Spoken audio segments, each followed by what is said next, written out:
Hello, I'm pleased to be here with Charlie Donadio, who is the CEO and owner of Atlantic Wind Transfers and Rhode Island Fast Ferry. Thanks, Charlie, for joining me today. I know things have been very hectic for you, and I'm glad that we were able to make this interview happen. Thank you for having me. So first off, I know there are a lot of investors out there who are new to the space but interested in the story. Can you quickly tell the audience what a crew transfer vessel is and what it does in offshore wind? Yeah, crew transfer vessel is just one of many assets that are used to construct the wind farm and also do long-term operations and maintenance. So we also have SOVs, we have installation vessels for building the wind farm, and feeder vessels, barges, tugs, a lot of different types of vessels that are used in the industry. Crew transfer vessels play an important role during construction, cable laying, and long-term O&M. So my company, Atlantic Wind Transfers, is specializing specifically in crew transfer vessels. We've been in ferry passenger service for the last 25 years, so it's just a natural crossover for us in running these basically mini high-speed catamarans, carrying technicians and cargo. So we'll see a lot of these vessels coming out in the years to come. And these all need to be Jones Act compliant. Putting on my lawyer hat here, just quickly for those who are new, Jones Act is a U.S. federal statute that requires transportation of goods or persons between 2 points in the U.S. to be done by certain qualified vessels only. Mainly, the vessel has to be constructed at a U.S. yard. How big is today's Jones Act fleet for CTVs? Currently, there's only a handful of CTVs, and we own the majority of them, which is 2. We built the first one in the United States. We have a second one that was delivered in December to Dominion Energy down in Virginia. And yes, the Jones Act is in place. It's protecting the U.S. Shipyard marketplace from vessels being constructed overseas and probably shipyards in Taiwan, China, and different countries, and then importing them over. So every vessel that's going to be built specifically for offshore wind going forward will have to be Jones Act compliant. So this ultimately will be a big boom for U.S. Shipyards down here along the East Coast and Gulf of Mexico. Yeah, so the big news from last week was that the Vineyard wind project was finally approved after a long delay. I think up to about 84 turbines, if I'm not mistaken. What does that mean for CTVs? That's going to be another little boost for CTVs. We'll probably see another 4 or 5, potentially 6 CTVs that will be coming out in the next 2 to 3 years that will support that project and other potential projects coming online in 2023, 2024. So I think we'll see a gradual increase for CTV market, and then ultimately probably more towards late 2026, 2025, 26, 27, you'll see probably a larger increase as more wind farms come online down the East Coast. Seems like there's a new announcement by the Biden administration every day on offshore wind. Some say that offshore wind capacity in the U.S. could reach up to 30 gigawatts by 2030, maybe 2035. If that proves to be the case, what does that mean for CTV demand over the next decade, and what is your own growth projection? Yeah, I mean, it's fantastic that we have a new administration that's obviously supporting offshore wind in a very big way. I think 30 gigs by 2030 it's great to say that, but is it realistic? Probably not. If we were to dump 30 gigawatts of offshore wind in the next 6 or 7 years, I don't think any supply chain could keep up with it. I think we'll see many projects in the pipeline in the next 5 years, and hopefully rolling out in a staggered timeline so that a lot of the supply chain can keep up with it. I mean, obviously what's going on now worldwide is supply chain issues and being able to get certain products and things for anything, homes to boats to a lot of different things that you need in the world that are just being delayed. So to put that much pressure, putting wind farms online that quickly may not be the best strategy, but it's good news in that matter. It's good news because we do see this imminent. It's coming, It's just a matter of how fast it's gonna actually come out. Now let's talk about Atlantic Wind Transfers. Can you tell us a little bit about your background and the company? Yeah, I've been involved in high-speed ferry passenger business for close to 25 years. We operate mainly high-speed aluminum catamarans. We run a run to Martha's Vineyard. We've been doing that for close to 18 years. We ran a high-speed ferry to Block Island.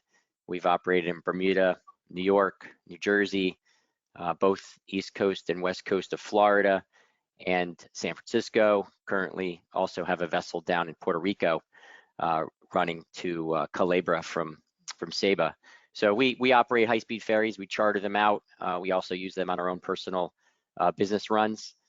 And when we got involved in offshore wind, it was, as I mentioned, a natural crossover because they're just basically smaller, high-speed catamarans. And instead of carrying passengers and luggage, we're carrying technicians and cargo.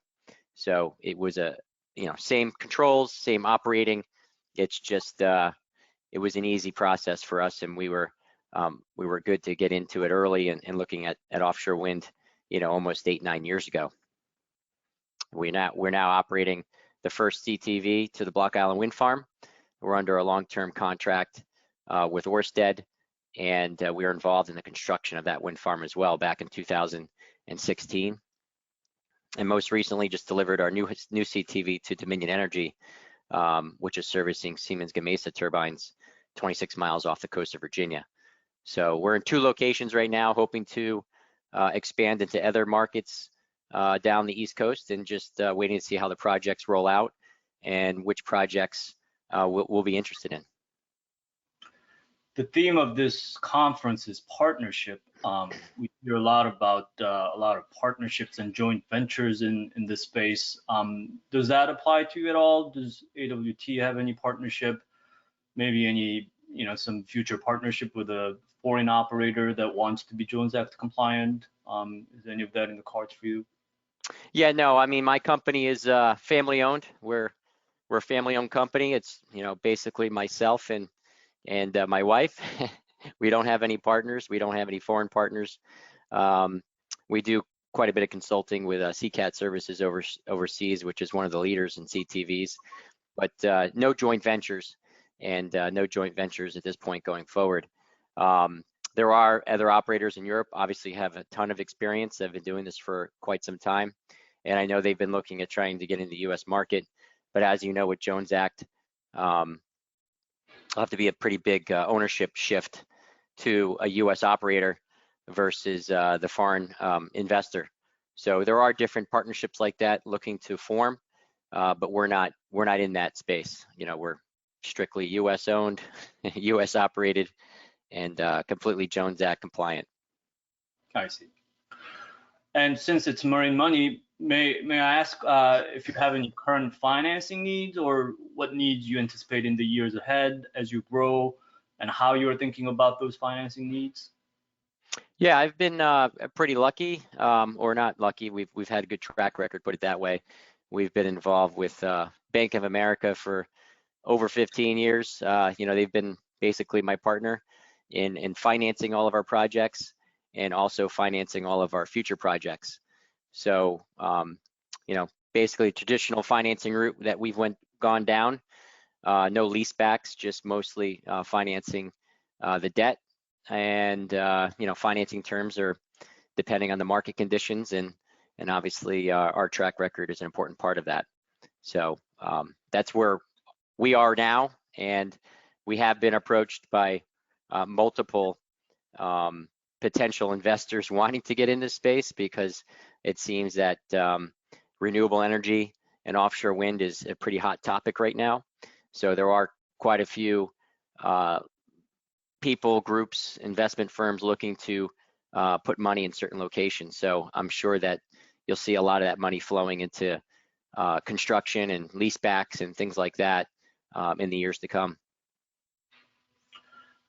What about supporting infrastructure? You had mentioned before that with the ambitious goal of reaching 30 gigawatts by 2030, one of the issues being the supply chain issue. What about ports and terminals? Do you see the need for a lot of investment there? Like, is the existing infrastructure enough to support that kind of ambitious goal? Yeah, there's a lot of ports up and down the East Coast. We have Quonset Point in where I'm located in Rhode Island.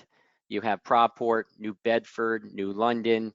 You have places in New York, New Jersey, Virginia, Maryland. There's a lot of ports that are looking to provide space for construction and long-term O&M.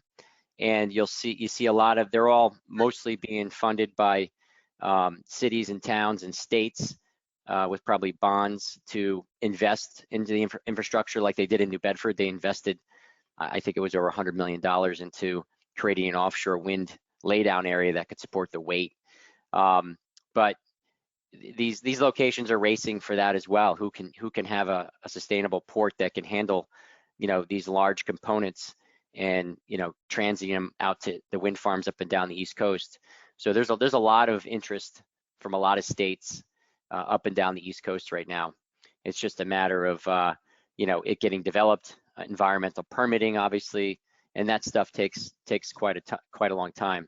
You also have Norfolk in Virginia, which will become a major player as well, most likely servicing and working with Kitty Hawk off North Carolina, and then also becoming probably a region down in the south that's servicing some wind farms down in that area. And then you'll have several more ports up and down the coast servicing the Northeast and the Mid-Atlantic region. I'd love to talk to you more about this for another 30 minutes to an hour, but 10 minutes goes by really quickly. I guess final question for you. Next on the agenda for this conference is a panel of developers. Anything you'd like to say to them before we close? Yeah, no, I mean, I think the thing that's going on these days is a lot of these states are sort of increasing their local content requirements for developers to build wind farms off their coast. And I think that the states have to learn to let the free market sort of run its course so that developers and operators can find the most efficient things, efficient places to build, the cheapest, more competitive pricing to build, instead of forcing a lot of the providers into one state. You have to do everything in this state, everything in that state. I think there's going to be more than enough business to go around, even from one large-scale offshore wind farm that you'll see overflowing into the states, instead of a lot of these states becoming competitive as to this is our wind farm, we want everything done in our state. But it needs to be able to develop freely in the market wherever those supply chain can come from, instead of trying to force it into one state. And we hope to be in a good position in the future because we do have the only experience in CTV operations in the U.S. We've been doing this now for just over 5 years, and working offshore in the waters. And we've had tens of thousands of transfers and connections to the turbines. And we're hoping that future clients see that our track record and our experience will help mitigate their risk for when they develop the wind farm. Because once the wind farm's built, these CTVs working with SOVs and going back and forth, it's a pretty high risk business. And hopefully our experience is going to help us grow farther as this industry builds out. Well, Charlie, thank you very much for your insights. I certainly have learned a lot this past few days working with you to prepare for this interview. I wish you the best of luck and keep in touch. Great. Thank you for having me, and looking forward to see this industry, which is basically once in a lifetime you'll see an industry like this roll out. But it's great to be in the ground floor, working with this industry and going for the ride. Absolutely.